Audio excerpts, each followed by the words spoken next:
Hey guys, subscribe for daily knife content. And if you're shopping for knives and gear, make sure you check out the description of the video you're watching right now for links to some great online retailers. There's also individual links for knives that I personally recommend. Thanks! What's going on YouTube? Metal Complex here, and today I've got really just kind of an overview and discussion about the Spyderco PM2 Tanto Blade HQ exclusive in M4 and Jade. This is mine at the moment.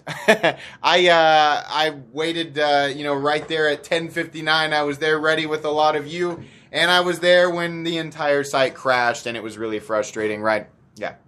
I tried to get the DLC one, couldn't do it. That was the story for a lot of us, and somehow managed to get this one. I'm going to let you guys know right now, if you're watching this video at the time, that it is uploaded, or very recently after I uploaded it, I'm going to be giving this knife away on this channel. That is the reason that I bought it. I bought it because I knew there'd be a lot of people trying to get them, and as is usually the case with knives like this, there are a whole bunch of people who didn't get to get it. And in this case, because of the website crash, there were a ton of people who were there on time, ready to go, and still missed it because of that crash, right?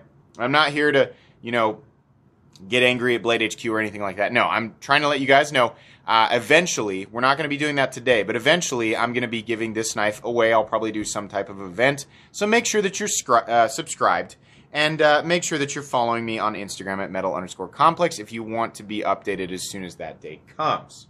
Thanks so much to my generous patrons for supporting me right now. You can find my Patreon link right down in the description. Your support would mean the world to me. So there's no reason to do, specs and things like that. I'll put this up against my own personal PM2. I bought this PM2 and I bought some aftermarket Jade scales because I really liked the look of the Blade HQ exclusive. If you don't know, Blade HQ's exclusive thing is Jade and M4, and they've done that with a bunch of different models. Spyderco, and mostly Spyderco. They've done some other things, right? So I tried to just use a regular PM2 and imitate that by buying these, and these have been good scales, but putting it up against the actual Jade stuff that's on the Blade, this looks way better. This looks gross. This looks like flu booger, right? This is much, much, much nicer. It's still polarizing, right? I mean, take the PM2, a polarizing knife design by itself, then take a polarizing color like Jade or natural G10, and then add a polarizing blade shape like a Tanto and slam it together. Some people aren't going to like this, but that doesn't change the fact that these sold out as fast as they possibly could, even considering the website crashed. A lot of people wonder, why don't they make more? Why don't they make lots and lots and lots? There's a lot of moving parts to that. Spyderco has to make them. I'm sure they made a crap load. It wouldn't surprise me if there were between 1,000 and 2,000 of these, though I can't say that's factually the number that were available. I have absolutely no idea, right? But it's not like Blade HQ and Spyderco can snap their fingers and a magic quantity can suddenly appear in front of us, right? There's a lot of moving parts to that, but people are going to get mad either way, so that it is the case. The most frustrating thing is, of course, what people do with these on the secondary market. My goal is to give this away to somebody who, number one, was there in line and ready to go and didn't get one. Number two, is not going to just turn around and flip it on the secondary market, because that sucks. It's a problem for everybody. We can't really do anything about it. Complaining about it's not going to do anything about it. What you can do is not buy them. Just don't pay what they want for them on the secondary market. That is the best way to combat that. There's literally nothing else you can do. But anyways, let's go ahead and talk about the PM2 Tanto. Weight, real quick, we'll just do weight because I know that blade probably adds just a little bit of weight to this guy. 4.3 ounces. I want to say the PM2 normally, mine's got aftermarket scales, is going to be pretty close. Okay, not crazy different, right? This one actually does have a titanium backspacer, so maybe the PM2 normally comes in right at 4 ounces, something like that. So this guy's a little bit heavier. 4.3 ounces is not something that bothers me, right? We've talked about this before, the Tanto blade shape. Why is this such a big deal? For people not, who weren't aware of the drop, right, or just didn't know, they see people freaking out about the PM2 Tanto. Why is it such a big deal? Well, because the PM2 has been around for a long time. It is one of the most iconic and famous folding knives of at least the last decade. You can't set foot in the knife world without somebody going, "Welcome to the knife world. Here's a PM2. Look at it," right? That's basically what you get when you walk through the gates, right? So they changed the blade shape to something just absolutely ridiculous and dramatic. Of course, there's going to be attention on it. It's also polarizing. So even the people going, "I hate it. I don't like how it looks," you're talking about it. You're getting people to pay attention. Potentially people who didn't even know it existed in the first place. So that's what drives, right? That's what drives all the traffic, the additional traffic beyond what's already there for this knife. That's just how that works, right? Power of the internet. So yeah, what do I think? Well, truthfully, guys, this is one of those knives that is so bizarre and weird. When I first got into Spyderco knives, or when I first got into folding knives, I remember looking at Spyderco knives in general and thinking, wow, those are super ugly. They all look like dead birds, right? Why would somebody want... And then I try them, and then you find out it's the same story, right? Ergonomic lines, position of the hole, right? Combination with the compression lock. You find out that this is really a pretty good extension of the human hand. It just works really, really well. Take all of that, right? I mean, that, in this case, translates to, this, you know, Spyderco knives. It just translates to, they're kind of ugly. They're kind of freaking weird looking. There's not really anything else out on the market that looks like them. So you slap the Tanto on there, and holy cow, we have something crazy bizarre. Gotta admit, though, the compound grind on the Tanto does look really cool. It really does. You have this heavy flat right through the center of the blade. These are about 140 thousandths or so on the spine, so putting that flat down the center versus the standard flat ground blade on the PM2 means you have a crazy amount of durability over the standard PM2 blade. Top of that, more thickness carried out to the tip, so it's much more robust, right? Compound grind, we have a hollow grind up front, flat grind out here. Behind the edge, you know what? Like, people are...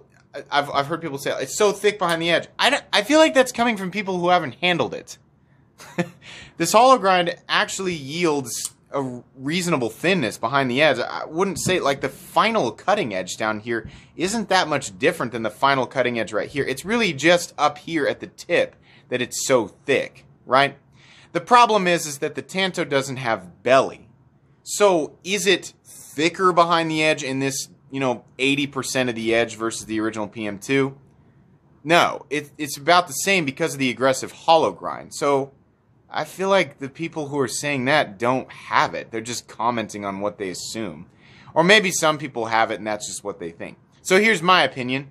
Behind the vast majority of the cutting edge, it's roughly the same as the PM2. It's only up here that it's thicker, which is kind of nice because you can still do your puncture tasks, but we don't have such incredible delicacy out at the tip. Not that that's ever really been an issue for me, but some people will use their knives harder, right?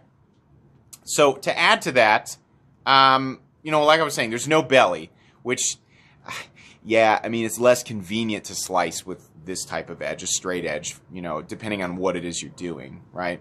And then if you're going to sharpen it, you've got two totally separate edges, right? So if you're, you know, better than a novice at sharpening, that's not really going to be a problem. But a novice is going to have kind of an issue with that. What was it? There was something else that I wanted to add in there. Oh, couple this with the fact this is a blade that's intentionally created. I think a lot of people fetishize ultra slicey, razor slicey cutting performance, and they assume that the thinnest blade stock with the thinnest behind the edge geometry is superior in every way. You guys have to remember, different blades are meant for doing different things. There is no one ultimate blade shape or one ultimate blade geometry. So assuming that just because a knife isn't razor thin behind the edge, which, again, if we're comparing with the PM2, the funny thing is about the same. Just because it's not a laser beam slicer does not mean that it's at a disadvantage. It just means the blade shape was designed to do slightly different types of tasks, but will get the vast majority of EDC tasks done, right? Couple the fact that this blade is meant, or is the geometry is one that emphasizes strength and toughness. You have a steel CPM M4, which is going to greatly emphasize that. If you don't know, CPM M4 is very tough. Take the edge retention of M390, right?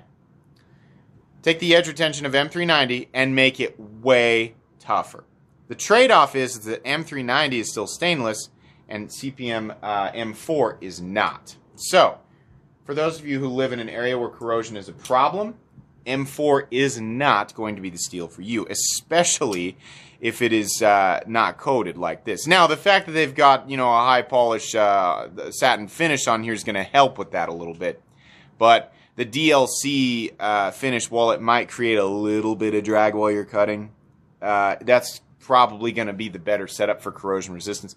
If you live in like an area like Kansas, right? Here's an example of a steel that has similar corrosion resistance to M4. This is Maximate. I've had this knife for 1.5 years, and as you can see, this knife gets used. It has a patina, but that's about it.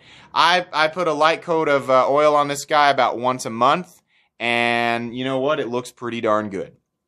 No real pitting, or no real corrosion, just a light patina. M4 is going to react about the same way if you're in an area like Kansas. Now, if you live in Florida or coast of California, something like that, no, it's not going to, you're going to go outside with it, you know, and have it in your pocket for a few days out of the week, and you're going to have maybe some corrosion, or maybe, you know, best case scenario, you're going to have a light patina on it already. So, what do I think about, you know, the whole package here? I think the M4 and Jade PM2 Tanto is the best looking PM2 in existence, specifically the DLC. The funny thing is that the DLC version of this did not have the coated hardware, and they didn't coat the liners, right? It looked exactly like this, and then the blade was coated. I wish they would have done DLC liners and maybe black screws. It's not like they can't do that. Black pocket clip, right? Oh my gosh, you have that set up for tip down? They come this way, guys. I'm tip up, but they come this way. I'm not going to alter this because I'm going to give it away, right? Action, ridiculously smooth. Better than my PM2. This PM2 I had to adjust, and I still cannot get this thing to center up despite being one of the people who has a video about how to center your blade on YouTube. I cannot get this. It's probably because of the aftermarket scales. My PM2 did not come this smooth. This thing is smooth and drop shut right out of the box. It came perfectly centered. Lockup is absolutely solid. Edge bevels, even. They look good on both sides. No issues there. No blemishes on the blade. This is a wonderful execution of the PM2. And honestly, some people are one way or another on this. But because this blade has more total material, and a lot of that excess material is out here at the nose, it's a different feeling of deployment. This is more of a light, like, force of your finger kind of deployment. It's going to do it, right? This guy, you can give it the full force. You can give it a little bit less. But the funny thing is the weight at the end of the blade is really carrying a lot of that out there. This deploys a little heavier. It's a little more bounce back or recoil. Some people like that, some people don't. I kind of like it. It also really helps, I think, drop the blade. So yeah, this is cool. Do I think this knife is capable? Yeah, I mean, I've always loved the compression lock, and I've been, as you can tell, my knives see, you know, the compression lock knives that I own and use have seen plenty of use. It's a pretty strong lock, right? Cold Steel Triad Lock fans. Not as strong as the Triad Lock. Nobody cares. I like Cold Steel knives, right? But for what I'm going to use a knife for, day to day, the compression lock is plenty good. Absolutely plenty good. This is probably the toughest version. I mean, you know, a folding knife is only as strong as its lock, right? But, you know, are there situations where you might snap the tip on a standard PM2 before you would, you know, before the lock would fail? Yeah, I've seen it before, right? I mean, it's usually the result of people doing stupid things with their knives. If you snap the tip on your knife, you were doing something stupid. One in 50,000 is it the result of an anomaly in the heat treat. Every other situation where somebody does that, you shouldn't have been using your knife. Period. But if you're going to do that, because people, it doesn't matter what I say, people are going to do that. If you're going to, the PM2 Tanto is definitely going to hold up better. It just is, period. Especially in the M4, right? M4 is tougher than S30V, which is what's standard on the PM2. Are they going to do this again? You're definitely going to see more PM2 Tantos. As far as M4 and Jade, from what I understand, they don't repeat exclusives. So, probably not. If it's one thing I've learned about the knife world over the last 10 to 12 years, however long I've been actively involved with this, it's to never say anything is absolute, right? As soon as so many people are like, they'll never do that. Never, ever. It's absolute. I think that's what secondary market people would like to have you believe. Now, is it very likely they will never do this again? Yeah, I'm in the very likely, not, very unlikely crowd. Do I want to say never? No, because Blade HQ could literally just go, you know what? We're just going to, because there's literally nobody stopping them. Like what? Like Knife World rules that are written nowhere says they can't do another one? No, there's nobody stopping Blade HQ. So if they want to do that again, they can, but will they? Probably not, right? We'll definitely see more PM2 Tantos. Definitely. The thing that's a little bit frustrating is that the Tanto blade shape itself appears to be a Blade HQ exclusive. So instead of seeing lots of different variants and dealer exclusives and sprints and blah, blah, blah at various retailers, right? DLT does the red G10 and M390 thing. St. Nick's does the red G10 and the DLC 4V. There's a bunch of different ones all over the place. I gave you 2 examples of red. Sorry. Instead of seeing that, we just see the PM2 at Blade HQ and whatever they decide to do. That kind of stinks, if that is the way that I understand it. So yeah. Will we see more PM2 Tantos in the future? Absolutely we will. Absolutely, guys. We're going to see more of these. I'll link these down in the description. They're not going to be available at the time of this video, but you can go ahead and click on the link and choose email me when available. I'll include the original link for the M4 and Jade, even though I don't think it's coming back. But I'll also include just the general PM2 Tanto, right?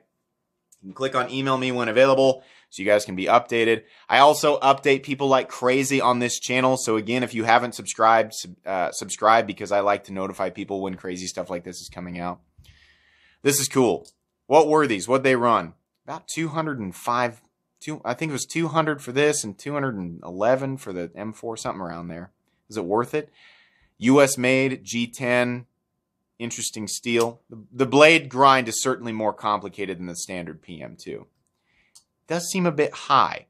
I don't know that it really matters what I think about the price right now, because these are sold and they were sold unbelievably fast. Think about this, guys. If the website didn't crash, the DLC ones that took, 17 minutes to finally sell out, those suckers would have been gone in 30 seconds. And the rest of these would have been gone in just a couple of minutes. Would it have changed who got them? Right, maybe. Whoever had the fastest trigger finger, right? But the outcome would have been the same. X amount of people would have got them, and everybody else didn't. I feel pretty lucky to have...